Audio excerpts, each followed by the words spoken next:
자, 이 대홍수에 대한 이야기가 도대체 어느 지역, 어느 나라에 있는가, 이거를 조사해 보니까 전 세계 5대양 6대주에 골고루 나타나더라 하는 것입니다.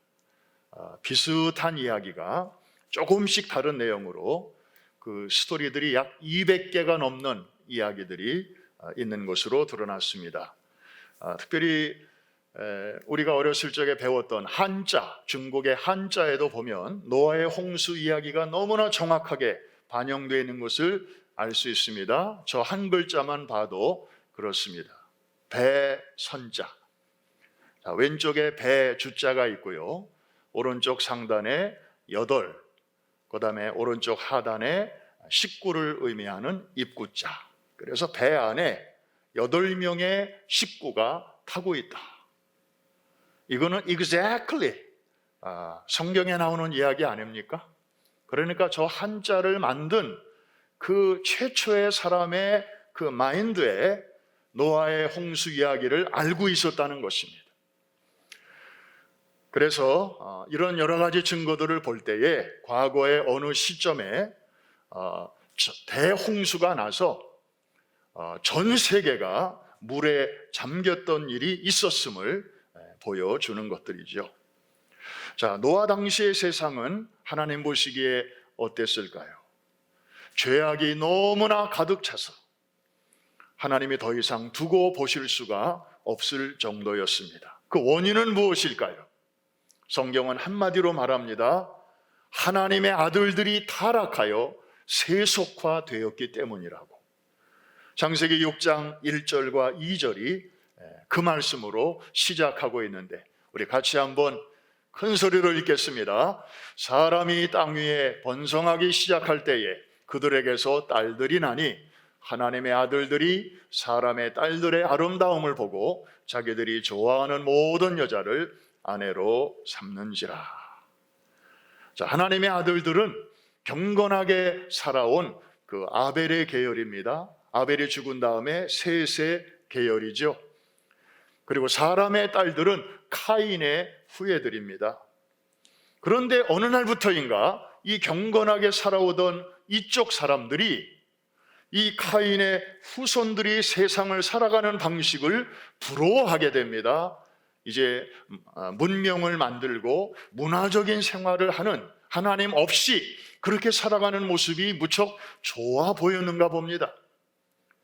그러면서 서서히 자신들의 거룩성을 내려놓고, 그리고 지금까지 살아왔던 하나님 중심의 삶을 포기하고 세속적인 흐름에 동화되면서 죄악의 바이러스가 전 세계로 급속하게 퍼지게 된 것입니다.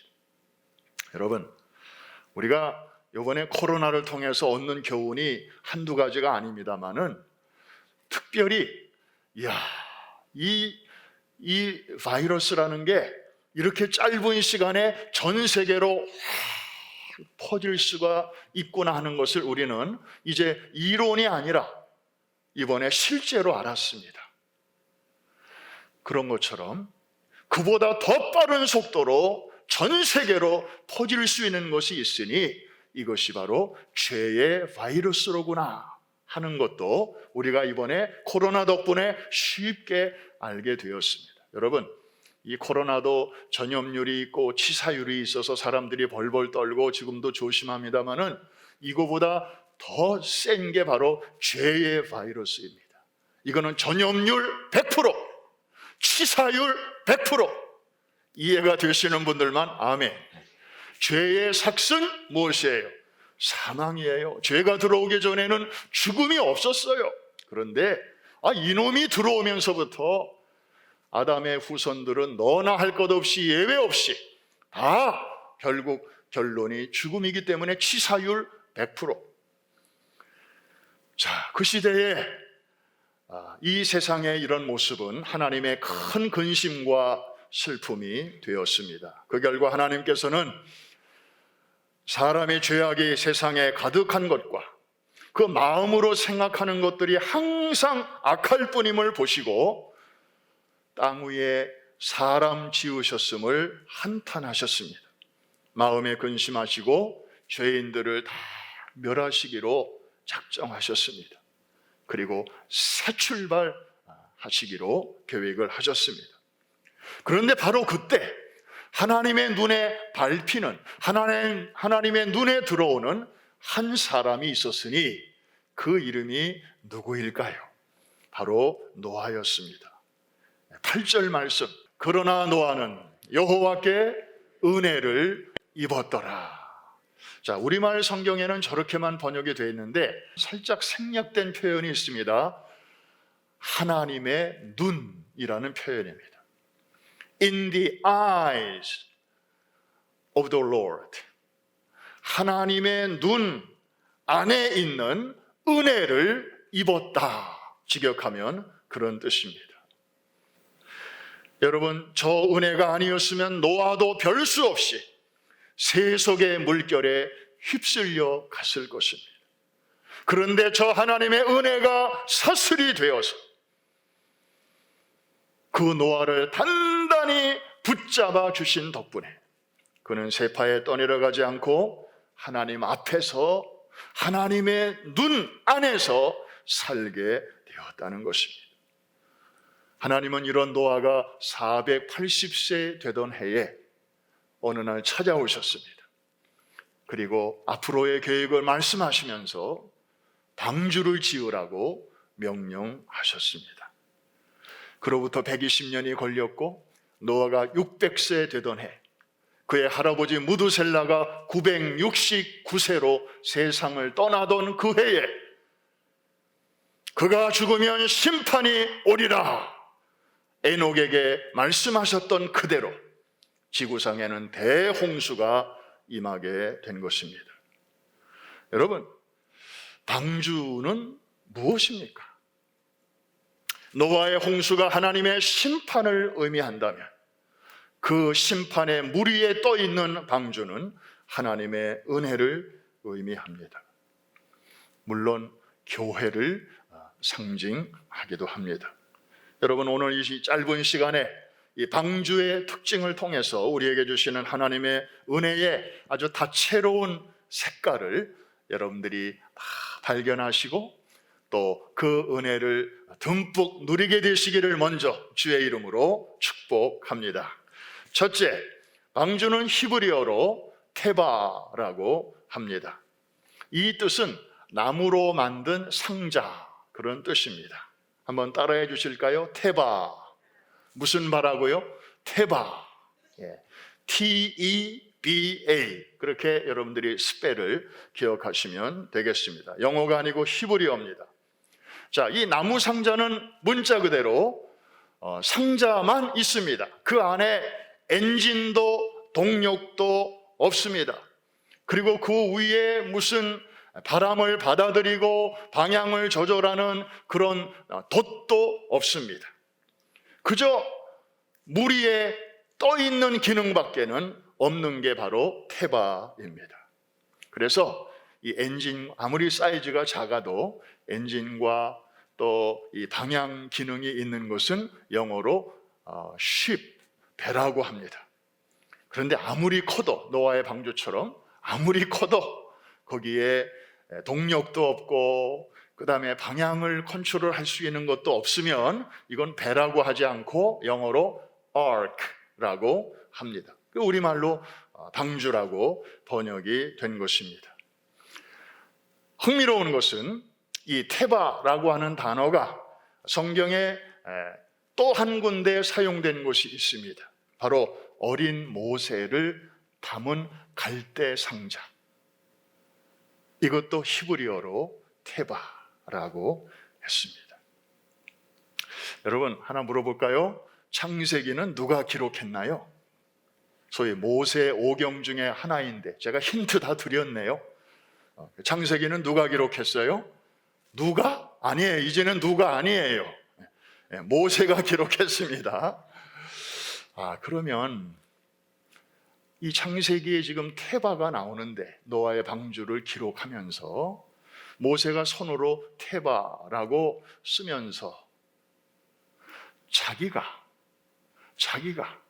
어렸을 적에 그 테바 속에 있어 봤잖아요. 그러면서 이 창세기 내용을 기록할 때에 좀 손이 좀 떨리지 않았을까? 아주 느낌이 특별하지 않았을까?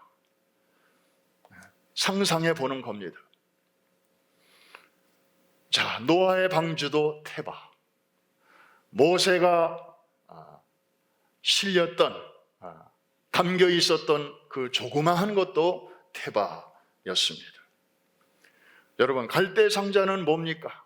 바람 따라 물결 따라 그저 떠내려갈 뿐, 그 상자 안에 있는 모세가 무슨 속도를 조정할 수 있는 것도 아니고 방향을 컨트롤할 수 있는 것도 아니었습니다.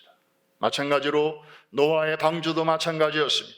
그의 가족의 힘으로는 방주를 한치도 앞으로 혹은 뒤로 움직일 수 없었습니다.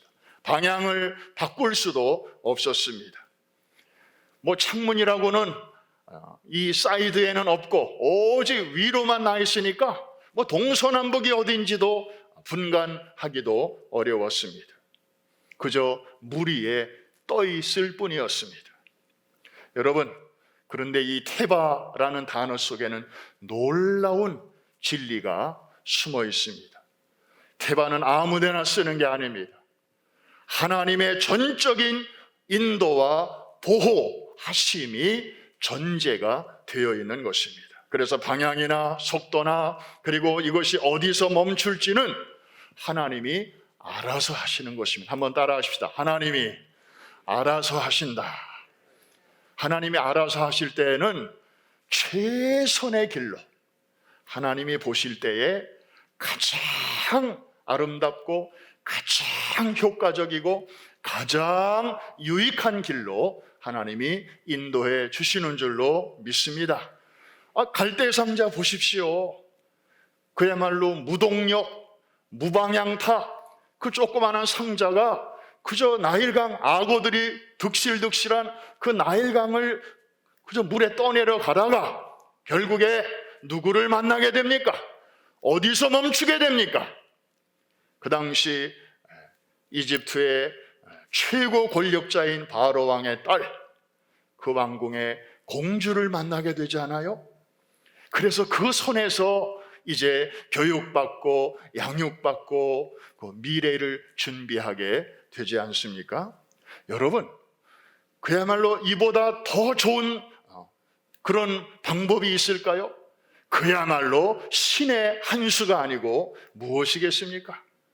그 떠내려가던 정말 사람의 힘으로 조정할 수 없는 그 작은 상자가 다른 사람이 아닌 그 공주의 손에 만나게 되게 하신 것은 누구의 작품입니까? 누구의 인도입니까? 누구의 섭리입니까? 그보다 더 뛰어난 그런 방법이 있습니까? 이것이 바로 테바에 임하시는 하나님의 은혜인 것입니다. 우리는 작년에 사도행전을 공부하면서 또 하나님이 이 테바에 어떻게 역사하시는가를 또 바울의 사역 중에 살펴본 바가 있습니다. 한 번은 바울을 태운 배가 지중해 한복판에서 유라굴로라고 하는 큰 허리케인을 만났잖아요. 그래서 그 큰 배 안에 동력이 다 이제 무력화되고 또 돛도 다 꺾어지고 노련한 뱃사공들이 할 수 있는 게 하나도 없게 되고, 그랬을 때에 하나님께서는 그 배를 직접 운전하시기 시작합니다. 그 배가 하나님 보시기에 테바가 된 거예요. 왜? 이것도 없고 저것도 없으니까. 그런데 동쪽으로 갈 수도 있고 서쪽으로 갈 수도 있고 북쪽으로도 갈 수 있고 남쪽으로도 갈 수 있는데 하나님께서는 바울 일행이 타고 있는 그 배를 정확하게 서쪽으로 틀으셨습니다. 그리고 800km나 되는 500마일이나 되는 그 머나먼 뱃길을 하나님께서 정확하게 배를 몰고 가셨습니다. 그리고 어디에 정박시키셨습니까? 바로 로마로 가는 길목에 있는, 혹시 섬 이름이 기억나시나요? 몰타는 이제 현대적인 이름이고, 그래서 옛날에는 성경에는, 우리말 성경에는 무슨 섬이라고 되어 있더라? 멜리데 섬이라고 되어 있죠. 그 섬에 정확하게 그 배를 갖다 대셨습니다. 그래서 로마도 보아야 하리라.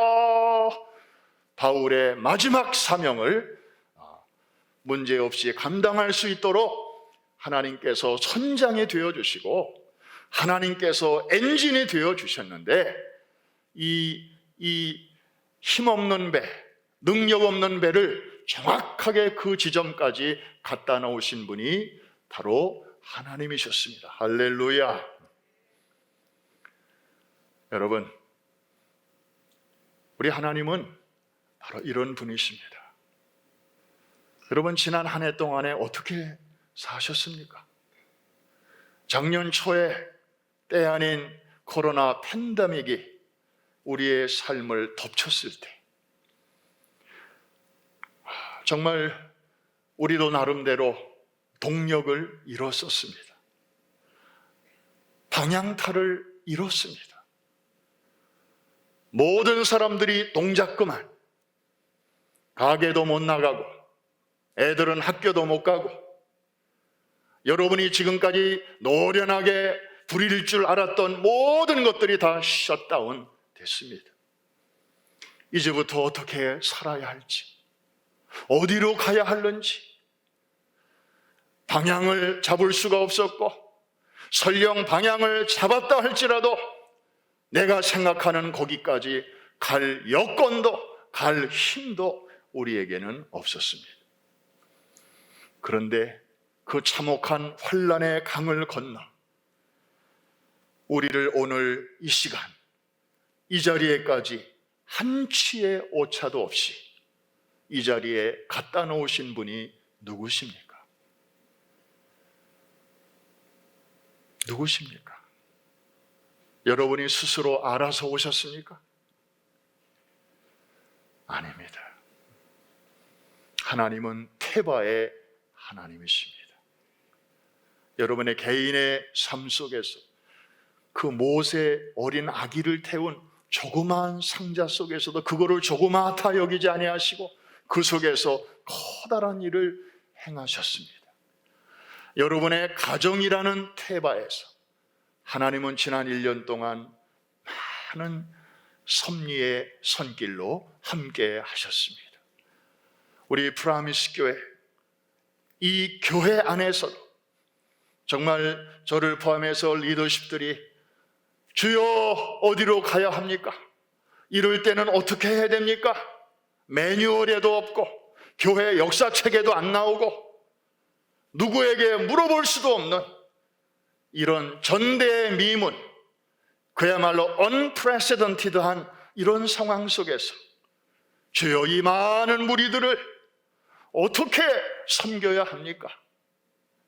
안절부절하고 있을 때 하나님께서는 우리 리더십들의 기도를 들으시고 또 우리 성도들의 상황을 다 내려다 보시고 한꺼번에 다 보여주시지는 않더라고요. 그저 조금씩 한 단계 주님이 인도하시는 대로 오다 보니 여기까지 우리 교회가 오게 된 줄로 믿습니다. 앞으로도 여러분의 개인의 삶도, 여러분의 가정도, 또 우리가 믿음으로 선대해야 하는 모든 일들도, 또 우리 교회가 시대와 역사 앞에서 감당하는 모든 사역에도 테바의 하나님께서 가장 좋은 길로, 가장 완벽한 길로 한 치의 오차도 없이 아름답게 인도해 주실 줄로 믿습니다. 이것이 바로 방주가 오늘 우리에게 전해주는 놀라운 메시지입니다. 우리가 또 하나 생각할 것이 있습니다. 맞습니다. 방주는 오늘날 교회의 영락없는 모형입니다. 왜냐하면 그 당시에 누구라도 착하게 살았든지 험악하게 살았든지 간에 누구라도 방주에만 들어오면 살 수 있었습니다. 그런데 아무리 착하게 살았어도 방주에 들어오지 않으면 다 죽었습니다. 방주가 물 심판으로부터 하나님의 백성을 구원했다면 교회는 장차 하나님의 불 심판으로부터 주의 백성들을 건지는 구조선이 될 것입니다. 우리 솔직히 한번 말해 보십시다. 이 교회 바깥에는요, 사실 우리보다, 이 교회 안에 앉아있는 우리보다도 윤리적으로 더 깨끗하고 도덕적으로 더 반듯하고 정말 법 없이도 살아갈 수 있는 그런 선하고 착하고 아주 고상한 인격을 가진 분들도 많이 계십니다. 그러나 여러분, 우리가 성경을 보건대 하나님의 구원은 어떤 자들에게 주어졌습니까? 방주 밖에 있는 의인들에게가 아니라 방주 안에 들어온 죄인들에게 하나님의 구원은 선물로 주어졌습니다. 세상에는 우리보다, 여러분보다 여러 가지 면에서 더 훌륭한 사람들이 많이 있습니다. 그러나 예나 지금이나 주님의 구원은 오직 교회 안에만 있습니다. 그런 면에서 교회는 여전히 세상의 유일한 소망임을 믿으시면 아멘. 그렇습니다. 그래서 이 교회가 정말 소중한 거예요. 교회가 방주니까요. 너무나 중요한 것입니다. 우리가 소중하게 아껴야 돼요. 잘 교회를 우리가 받들어야 되는 거예요.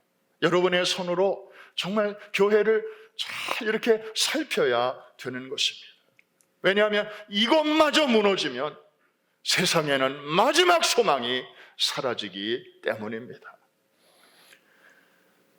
그런데 이 방주를 지을 때 나무로 짓고 그 다음에 역청을 안팎으로 바르라 말씀하셨네요.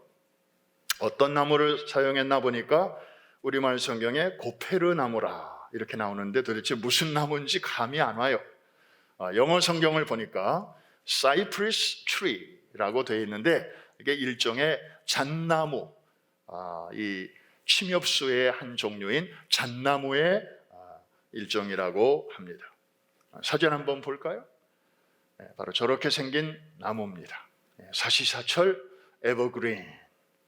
그러니까 축구장 한 배 반 정도의 큰 배를 1층, 2층, 3층으로 이렇게 지으려니까 아마 굉장히 많은 나무가 필요했을 것입니다. 노아는 하나님의 지시대로 저 잣나무로 방주를 지었고 또 나무 사이사이에 물이 스며들으면 안 되니까 안팎으로 역청으로 칠했습니다. 여러분, 이 역청, 영어로는 피치라고 하는데 히브리어를 좀 여러분들이 유의할 필요가 있습니다. 코페르라고 하는데요, 이것은 칠하다라는 동사에서 나오는 것입니다.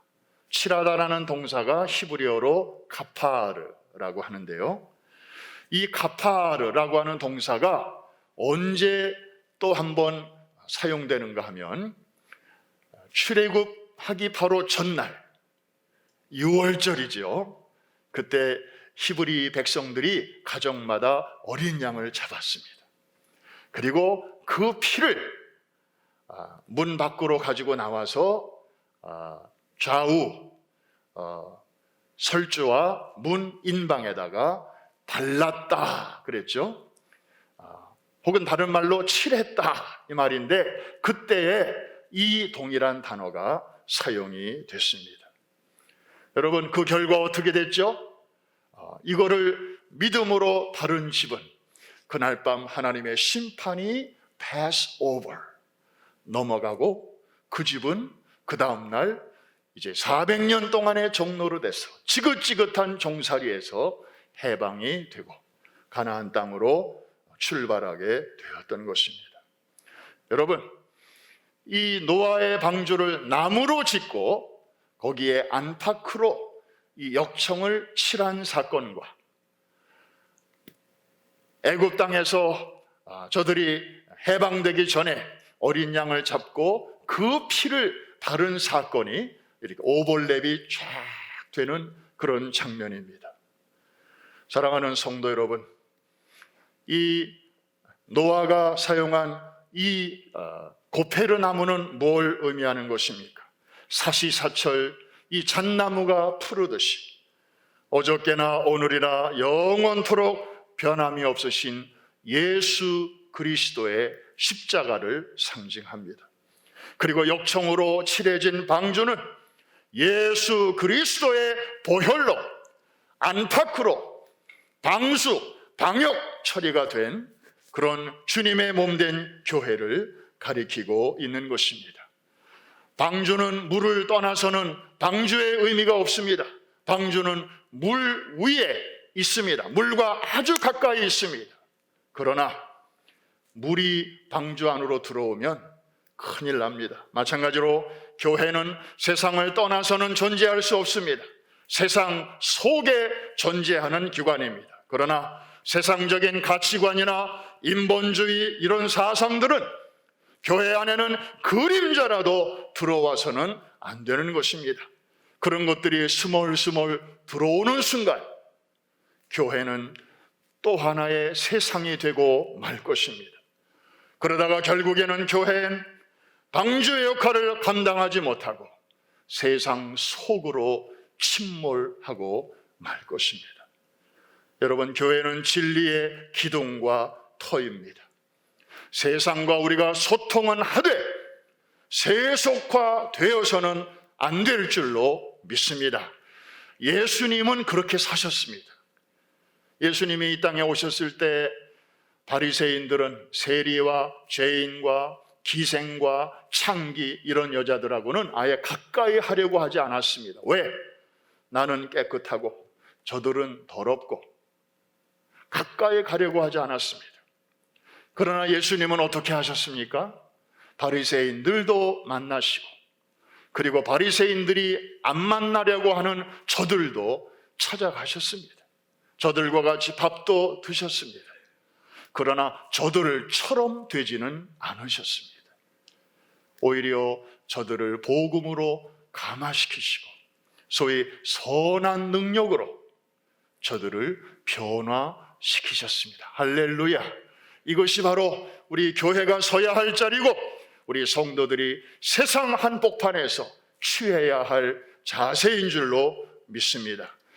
노아의 방주는 물을 떠나지 않았습니다. 물과 가장 가까이 있었지만 물이 스며들지 않도록 예수 그리스도의 십자가의 보혈의 능력과 진리로 교회의 거룩성과 순수함을 마지막 날까지 잘 지켜내었습니다. 이제 말씀을 정리합니다. 히브리서를 보면 믿음장에 나옵니다. 거기에 우리가 미국의 스포츠 경기마다 홀 오브 페임이라는 게 있잖아요. 명예의 전당. 그런데 아마 천국에 가면 홀 오브 페이스, 믿음의 전당이 아마 있을 것 같습니다. 그 방에 들어가면 맨 처음에 걸려있는 사진이 아벨의 사진이 걸려 있습니다. 그 다음에 두 번째 자리에는 에녹의 사진이 걸려 있습니다. 왜? 히브리서 11장에 그 순서대로 나오니까요. 그리고 세 번째 자리에 누가 걸려 있는가 하면 바로 노아의 사진이 걸려 있습니다.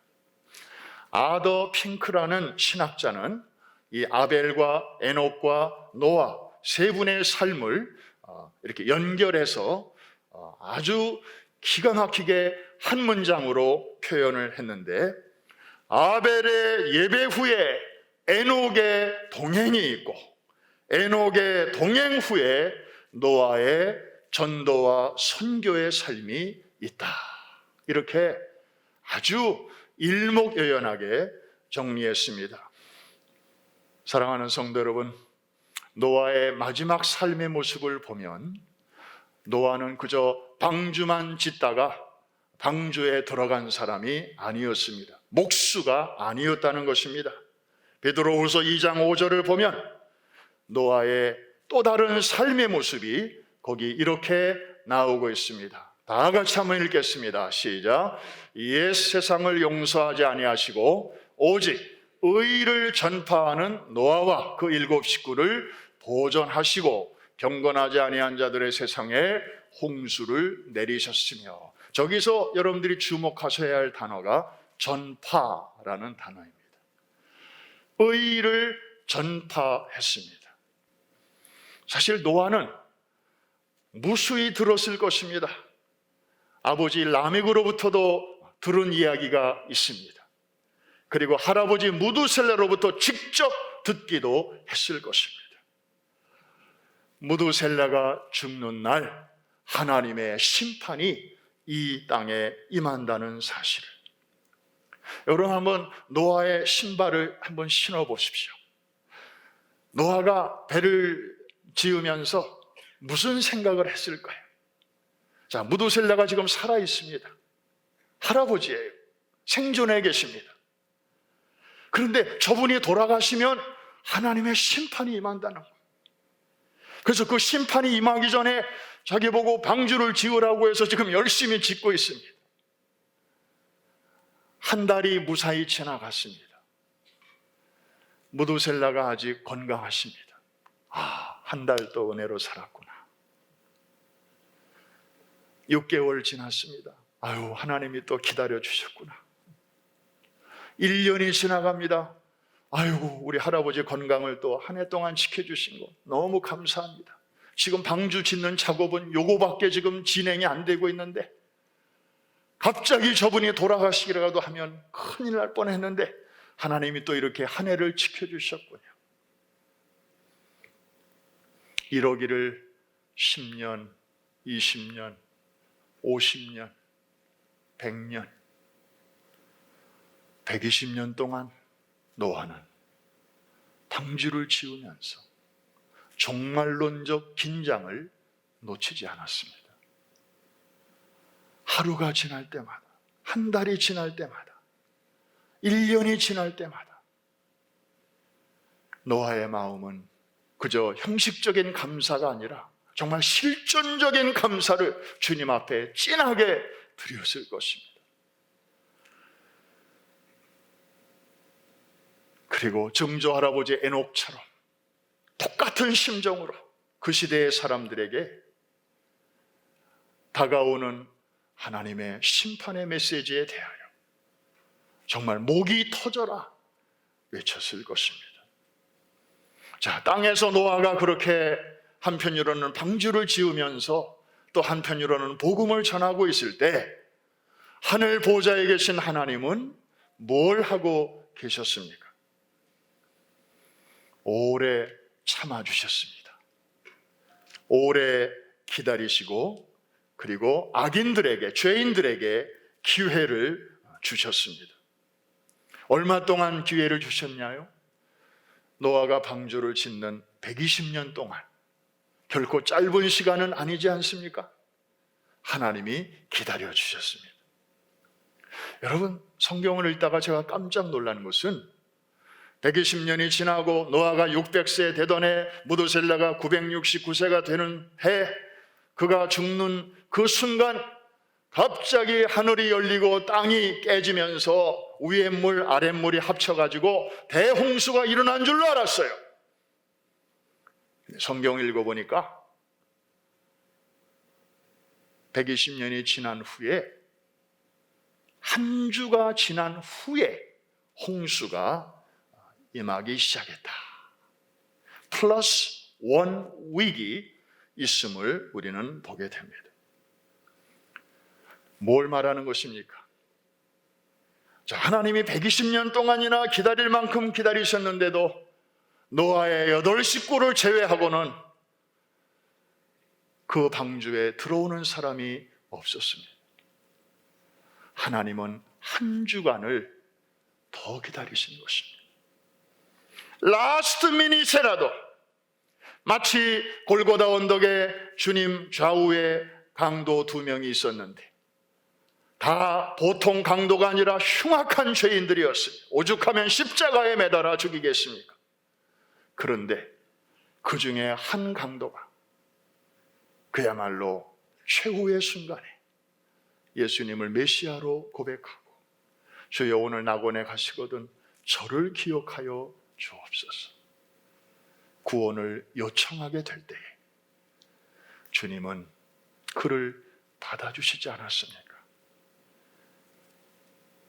사랑하는 성도 여러분, 노아는 이렇게 땅에서 부지런히 자기의 할 일을 했습니다. 그러는 동안에 하나님께서는 하늘 보좌에서 기다리시고 또 기다리시고 문을 아예 걸어 잠그시지를 못하시고 또 삐끔 열어놓고 집 나간 자식 혹시나 오늘 밤에라도 돌아오지 않을까 하고 아예 잠그지 않고 열어놓는 부모의 심정으로, 여러분, 서로 위치는 달랐고 또 하는 일은 달랐지만 땅에 있는 노아나 하늘 보좌에 계시는 하나님이나 다 같은 생각 아니었겠습니까? 이거야말로 완벽한 동행이 아니고 무엇이겠습니까? 성경은 말합니다. 에녹도 하나님과 동행하였다라고 적고 있고, 그리고 노아도 하나님과 동행하였으며 라고 기록하고 있습니다. 그래서 오늘 설교 제목이 하나님과 동행 넘버 2가 된 것입니다. 사랑하는 성도 여러분, 하나님은 태바의 하나님이십니다. 코로나 시대에 정말 모든 우리가 할 수 있는 가능성이 막히고 또 꺾이고 그리고 좌절됐을 때 우리가 할 수 있는 일이 줄어들면 줄어들수록 하나님이 하시는 일은 그만큼 커졌습니다. 그래서 갈대 상자를 인도하셨던 그 하나님이 노아의 방주를 이끄사 아라랏산으로 마침내 도착하게 하시고 거기서 새로운 인류의 출발을 그 문을 열어주신 하나님께서 우리를 지금도 인도하고 계시는 줄로 믿습니다. 그 하나님이 저와 여러분들과 여러분의 가정을 여기까지 정확한 지점에 갖다 놓으신 줄로 믿습니다. 앞으로도 이 위드 코로나의 시대 속에서도 하나님은 여전히 우리를 놓치지 아니하시고 하나님의 시선은 여러분을 향하실 것입니다. 그리고 가장 유익한 결론으로 여러분들의 삶을 또 우리 교회의 그 항공모함에 가는 길을 하나님께서 섭리해 주실 줄로 믿습니다. 이것이 바로 하나님의 은혜입니다. 이 은혜가 사슬이 되어 여러분이 이 시대의 하나님의 아들들로서 아무리 하나님 없이 살아가는 세상에 사람들의 딸들의 사는 모습이 부러워 보여도 여러분의 자리를 지키시기를 바랍니다.